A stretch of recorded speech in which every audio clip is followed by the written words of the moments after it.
अनेक अनेक लीलाओं को सुखदेव मुनि ने सुनाया और सुनाते हुए बाल लीलाओं का अनेक वर्णन किया।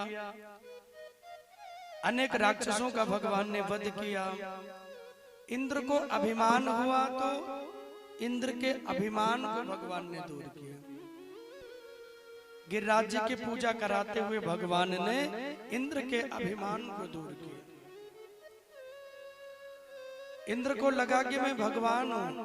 ब्रजवासी उनकी पूजा करते हैं, वर्ष में एक दिन 56 प्रकार के व्यंजन बना के और इंद्र को भोग लगाते हैं। इंद्र को ये लगा कि मैं अभिमान हूं, आज इंद्र की पूजा का दिन आया और मैया अनेक प्रकार के व्यंजन को बनाने लगी। अरे हाँ, मैया व्यंजनों को बना रही है, इतने में छोटे से कन्हैया आ गए। और जब भगवान आए तो बोले मैया आज ना काहू को जन्मदिन, आज ना काहू को एनिवर्सरी, आज ना काहू को कछु, फिर मैया इतने व्यंजन काहे बन रहे हैं? मैया बोली लाला आज इंद्र की पूजा का दिन है, आज हम सब ब्रजवासी देवराज इंद्र की पूजा करते हैं। भगवान ने बोला मैया उनकी पूजा क्यों? कर्मणा जायते जंतु कर्मणैव विलीयते। मैया इंद्र कोई भगवान नहीं है, वो साधारण देवता है। मैया अगर तुझे पूजा करनी है तो हमारे गिरिराज भगवान की पूजा कर। हमारे गिरिराज भगवान जो बड़े ही सुंदर दर्शन आपको देंगे और इंद्र नाराज होंगे तो आपके प्राणों की रक्षा भी करेंगे। मैया ने कहा कि नहीं नहीं लाला, हमारे यहाँ ये नियम चला रहा है, हम वर्षों से उनकी पूजा करते आ रहे हैं। बेटा अगर हमने उनकी पूजा नहीं की तो वो जल नहीं बरसाएंगे, जल नहीं बरसाएंगे तो अन्न नहीं होगा, अन्न नहीं होगा तो हम, हमारी गैया, हमारे बछड़े ये खाएंगे क्या? इसलिए बेटा हम इंद्र की पूजा करेंगे। भगवान ने बहुत प्रकार से मैया को समझाया। बड़े बड़े बूढ़े बूढ़े गोपों को बुलाया गया, सारे गोप आए, कहने लगे कि यशोदा तेरा जो बेटा है ना ये साधारण नहीं लगता, ये जब से गोकुल में आया है कितने राक्षस यानी मार दियो, और जब जब तेरे लाला ने कछु कही है मैया वही सच ही भयो है। आज मैं लगता है अपने लाला की बातों को मान लेना चाहिए और सब कृष्ण की बातों को मानकर और कृष्ण के संग में गिरिराज गोवर्धन जी के तलहटी की ओर चल पड़े। और जब तलहटी की ओर जा रहे हैं तो एक रूप से भगवान उनके संग में आते हैं और एक रूप बना के गिरिराज जी में समा गए। गिरिराज जी के अंदर भगवान गए, जैसे मैया आई बड़े सुंदर स्वरूप में प्रकट हो गए। जितना व्यंजन लगाया लाके भोग लगा दिया, जितना दूध लाई मैया सब ब्रजवासी मिलके दूध से स्नान करवाने लगे। लाला आज तक तो मैंने कभी इंद्र को देखा नहीं, लेकिन तेरे देवता तो बड़े लंबे चौड़े हैं भाई, 21 किलोमीटर लंबे देवता हैं। और जितना दूध मैया चढ़ाई, दूध चढ़ाते चढ़ाते सारा दूध खत्म हो गया, लेकिन गिरिराज जी का स्नान पूरा नहीं हुआ। आज जो शिला आप देख रहे हैं ना, आज शिला तो बहुत छोटी हो गई, क्योंकि गिरिराज जी को भी श्राप मिला है, एक एक तिल रोज घटते जा रहे हैं। एक समय जब प्रकट हुए थे गिरिराज भगवान तो वही शिला बहुत विशाल थी, बहुत बड़ी। एक एक तिल घटते हुए इतने वर्ष बीत गए, इसलिए छोटे होते जा रहे हैं। और आज भी कहते हैं जो गोवर्धन भगवान की परिक्रमा लगाता है, उन्हें दूध चढ़ाता है, गिरिराज जी को 56 भोग लगाता है, आज भी जो मनोकामना हो उसे गिरिराज जी पूरा करते हैं। ये उनकी महिमा है। बोले गिरिराज भगवान की जय हो। आज भी जो उन्हें उस भाव से बसता है, उस भाव की वो पूर्ति करते हैं। तो कभी मौका लगे तो वृंदावन आइए, गिरिराज भगवान का दर्शन करिए, उन्हें प्रणाम करिए, दूध चढ़ाइए, भोग लगाइए, आपको बड़ा आनंद आएगा। दिन रात 24 घंटे लोग परिक्रमा करते रहते हैं, लोग परिक्रमा के लिए दौड़ते रहते हैं। कोई पैदल कर रहा है, कोई गाड़ी से कर रहा है, कोई टमटम से कर रहा है, कोई लेट के कर रहा है, कोई धीरे धीरे कर रहा है, कोई जल्दी जल्दी भाग रहा है। कितने साधु संत ऋषि मुनि रोज परिक्रमा करते रहते, रोज नित्य करते हैं। विचार करिए कैसे साधक होंगे, रोज परिक्रमा होती है। आज ब्रजवासी भी भगवान को स्नान कराए, दूध कम पड़ गया, भगवान ने चरण से धरती को दबाया, और जब अंगूठे से धरती को भगवान ने दबाया तो मन की गंगा को भगवान ने प्रकट किया, और जब मन की गंगा प्रकट हुई इतना जल निकला, मैया यशोदा सारे ब्रजवासी उसी जल को लेकर के और गिरिराज को स्नान कराने लगे। उसी जल को लेकर सब दौड़ दौड़ के गिरिराज को स्नान करा रहे हैं, प्रकट होके भोग पाने लगे। लेकिन जब इंद्र को पता चला कि एक अहीर के छोरा ने मेरी पूजा बंद करवाई और एक पर्वत की पूजा करवाई, तो इंद्र नाराज हो गए, काले काले मेघों को आदेश दिया, बोले ब्रज में जाओ, इतनी जल वर्षा करो, इतनी जल वर्षा करो, पूरा वृंदावन जल में डूब जाए, पूरा व्रज जल में डूब जाए, इतना जल वर्षा। इतने जल वर्षा प्रारंभ हुई, 7 दिन 24 घंटे बारिश होती रही, चलती रही। और जब 24 घंटे बरसात होती रही रात दिन, सारे ब्रजवासी घबराए, इतना जल बरसेगा, प्राण कैसे बचेंगे। लाला लगता है इंद्र नाराज हो गए, मैंने तैसे कही थी लाला, इंद्र नाराज होंगे तो कौन रक्षा करेगा। भगवान बोले आप चिंता मत करो, जिनकी शरण में आए हो यही रक्षा करेंगे। और तब बाल रूप में 6 साल के हैं भगवान, 6 वर्ष के हैं जब भगवान ने गिरिराज को धारण किया। कई लोग कहते कि भगवान इतना विवाह क्यों किए, भगवान ने माखन क्यों चुराए। अरे भगवान 6 साल के थे तो 21 किलोमीटर पर्वत भी तो उठा लिया, 10 दिन के थे तो पूतना मार दी, अघासुर मार दिया, वकासुर मार दिया, अजगर का मुंह फाड़ दिया। हम लोग तो नकली सांप देख के भाग जाते हैं, अरे राम राम, डर लग जाता है।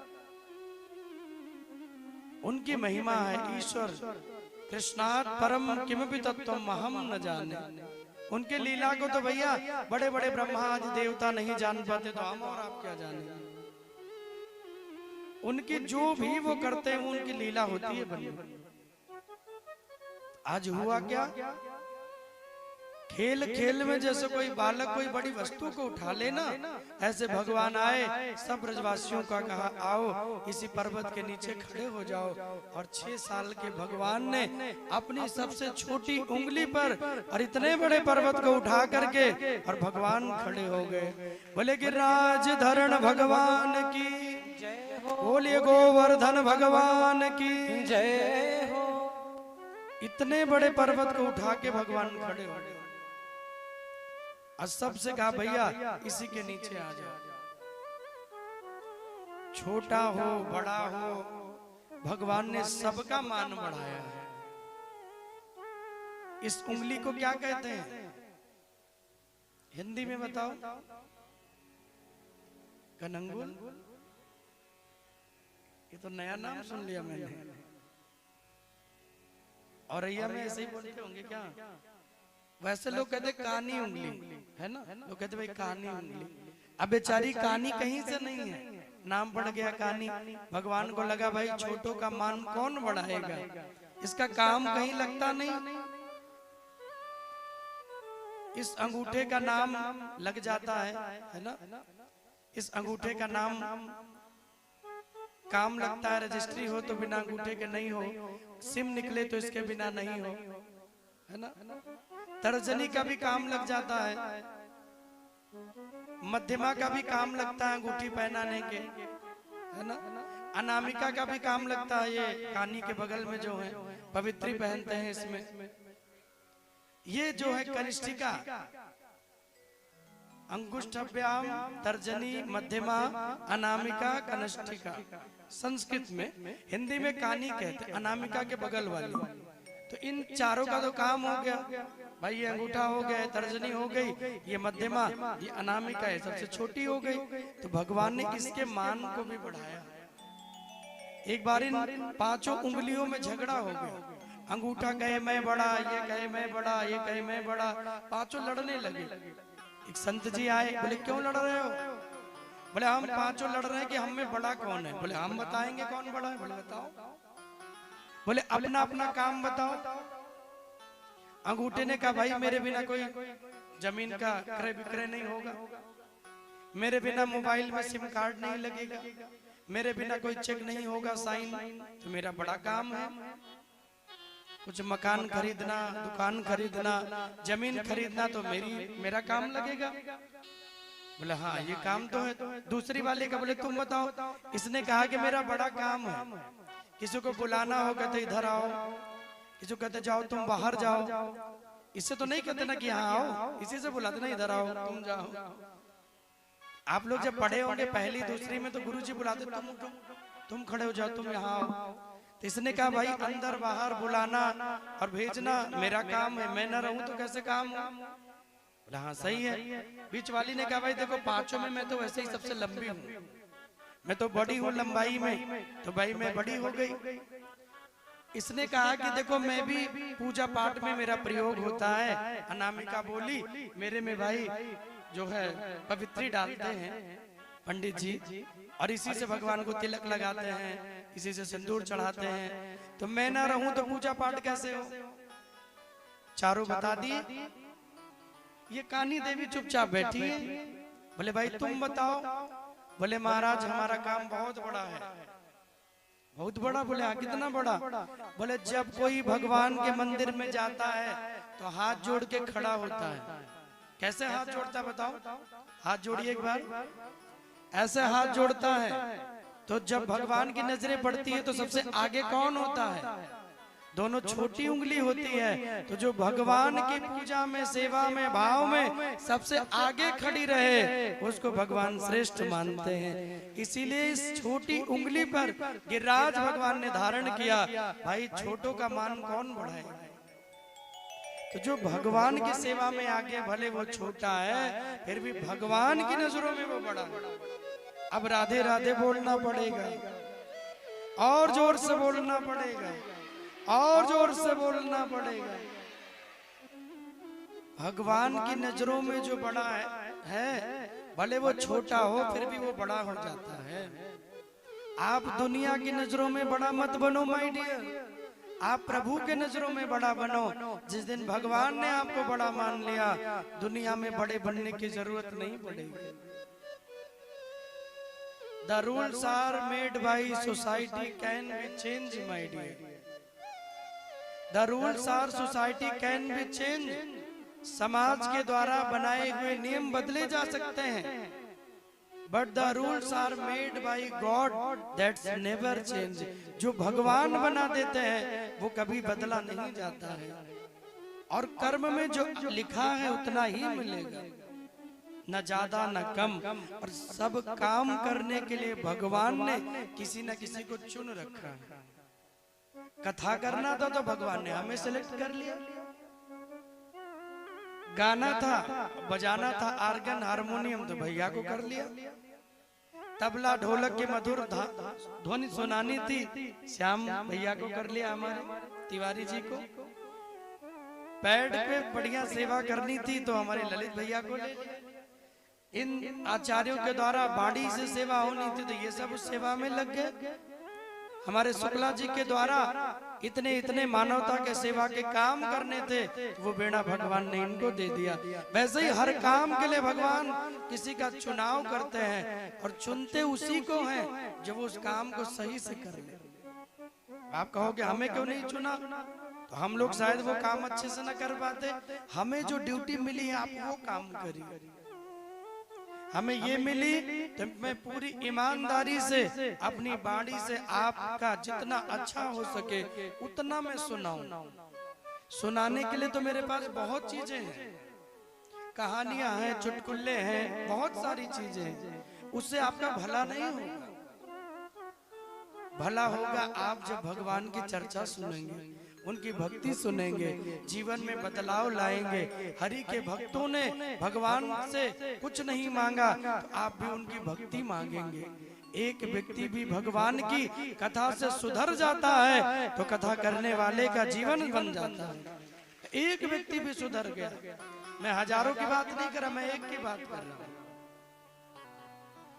एक सुधरेगा वो 4 को सुधारेगा, वो 40 को सुधारेगा, वो 4000, वो 4 लाख, वो 4 करोड़ को सुधार देगा।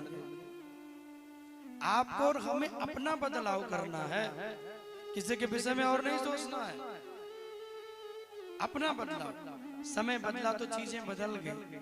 हमारी माता जी, हम लोग छोटे थे तो साड़ी धारण करती हैं, कभी मुंह पोंछना हो तो साड़ी के पल्लू में पोंछ लेते थे, पसीना हो गया उसमें पोंछ लेते थे, ब्रश किया मुंह धोला तो उसमें पोंछ लेते थे। आजकल की माताएं जीन्स पहनने लगी, टी शर्ट पहनने लगी। हम सोच रहे हैं बताओ उनके बच्चे मुंह कहाँ पोंछेंगे,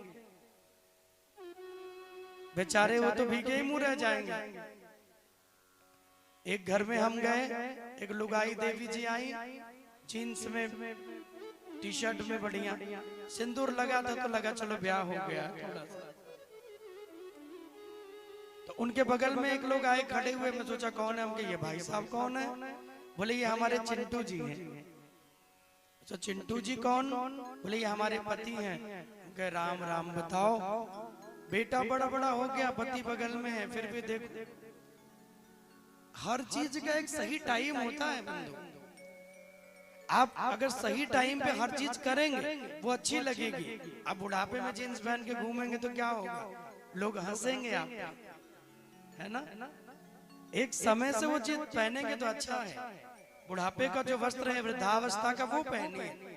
और फिर माताओं के लिए तो सबसे सुंदर साड़ी, जितना प्यारी लगती है उतना किसी में नहीं लगती। तो विशेष रूप से समाज जब चक्र बदलता है तो लोग अपनी सोच बदल लेते हैं। आज की सोच क्या है, बोले जो जितना कम कपड़ा पहने वो उतना ज्यादा मॉडर्न है, ऐसा लोग सोचते हैं। जो जितना कम पहने उतना मॉडर्न, उतना बड़ा लोग है। जो ज्यादा पहने उसे बेवकूफ मानते हैं, पागल मानते हैं, है ना।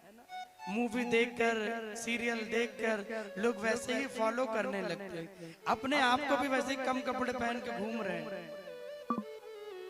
ये हमारी संस्कृति नहीं है, मैंने बार बार कहा है, ये अंग्रेजों की है। वो हमारे यहाँ आकर हमारी भारतीय सभ्यता को धारण कर रहे हैं और हम आज भी अंग्रेजी मॉडर्न अवस्था में पड़े हैं। वही कम कपड़े पहनना, चश्मा लगाना, घूमना, है ना, बाल खोले रहना। हम इन सब चीजों में क्यों घूम रहे हैं? देखो हर अवस्था से हर चीज प्यारी लगती है। बालपन में है बिना वस्त्र के भी अच्छे लगते हैं। 2 साल का 1 साल का 20 साल के हो गए बिना कपड़े घूमेंगे तो लोग कहेंगे पागल है, बंद कर देंगे ले जाके अलग से पागल खाने में। समय से हर चीज परिवर्तन हो तो अपने बुद्धि का भी परिवर्तन करना चाहिए। 4 चीजें मैंने बताया है। माथे पे तिलक हो, भगवान की पूजा करें, तिलक भगवान को लगा के माथे पे जरूर लगाए, हाथ में कलावा, गले में कंठी, मुख पे भगवान का नाम। ये 4 चीजें धारण कर लीजिए, अपने बच्चों को दीजिए, अपने परिवार को दीजिए, आने वाले पीढ़ियों को दीजिए। हम अगर अपने बच्चों को नहीं सुधारेंगे, अपने समाज में अगर हम उदाहरण नहीं बनेंगे तो कौन बनेगा? अब लोग सोचते हैं हम क्यों करें, कोई और करे। हमें और आपको ही सोचना है। और लोग टोपी पहनने में शर्म नहीं करते, क्रॉस पहनने में शर्म नहीं करते, हम माला पहनने में शर्मा जाते हैं। कई तो कह देते महाराज माला करने जाते लोग हंसते हैं, तो हंसने दीजिए। जो हंस रहे हैं उन्हें हंसने दीजिए। आप अपने कर्म को करते रहिए। आप जब उस कर्म पे बढ़ते रहेंगे ना, एक दिन वही हंसने वाले आपको प्रणाम करेंगे, बोले धन्य हो भैया, आप तो बड़े प्रभु के प्रेमी बन गए भाई। समाज जब हंसता है तब ही भगवान आपकी ओर देखते, याद रखना। जब तक समाज से चोट नहीं मिलती, जब तक परिवार से चोट नहीं लगती, जब तक अपनों के द्वारा दुख नहीं मिलता, तब तक भगवान की याद भी नहीं आती। दुखों से अगर चोट जो खाई न होती,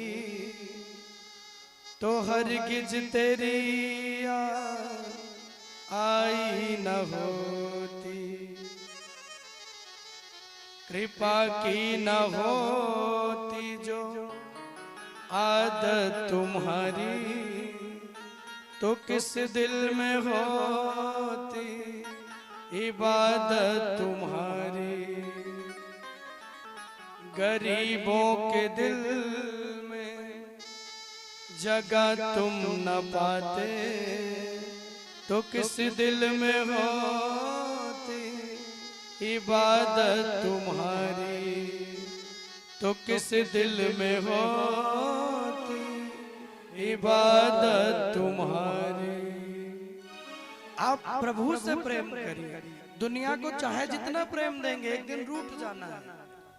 आप मेरी बात को नोट कर लीजिए। आप किसी व्यक्ति को कितना भी खुश करिए, वो जिंदगी भर आपसे खुश नहीं हो सकता, मेरी गारंटी है। कभी ना कभी वो रूठ जाएगा ही। तो ऐसे लोगों को क्यों मनाना जो जिंदगी भर मनाओ और एक बार ना मना पाओ तो रूठ जाए।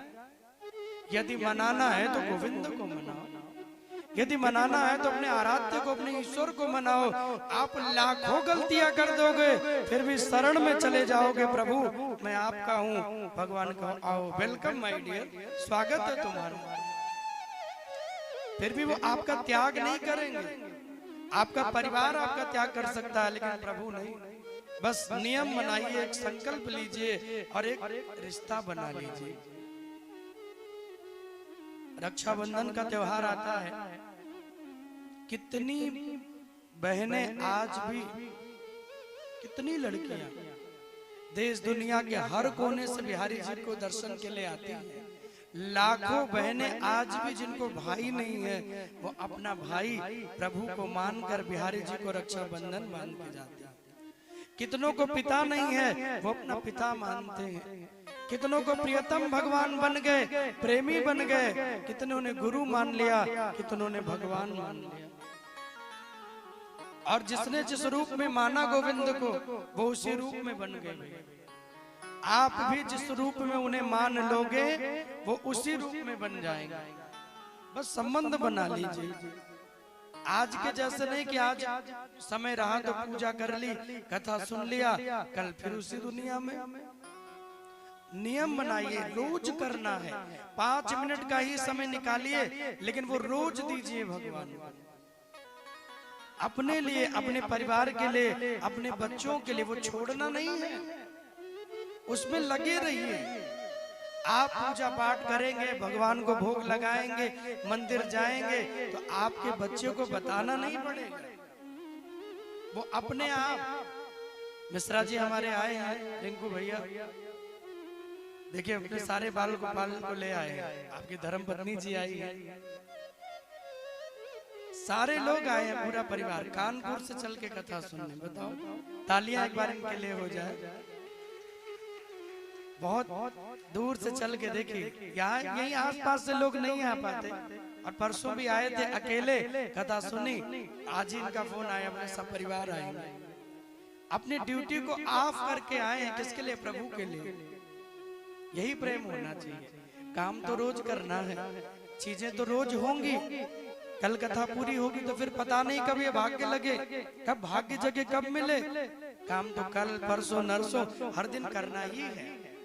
और आप सब जितने यहाँ श्रोता समाज बंधु आए हैं, मैं आपको भी बार बार धन्यवाद करता हूँ। आप सब भी रोज बड़ी संख्या में अपना समय निकाल के आते हैं। एक बार अपने लिए जोरदार तालियां बजा लीजिए। देखो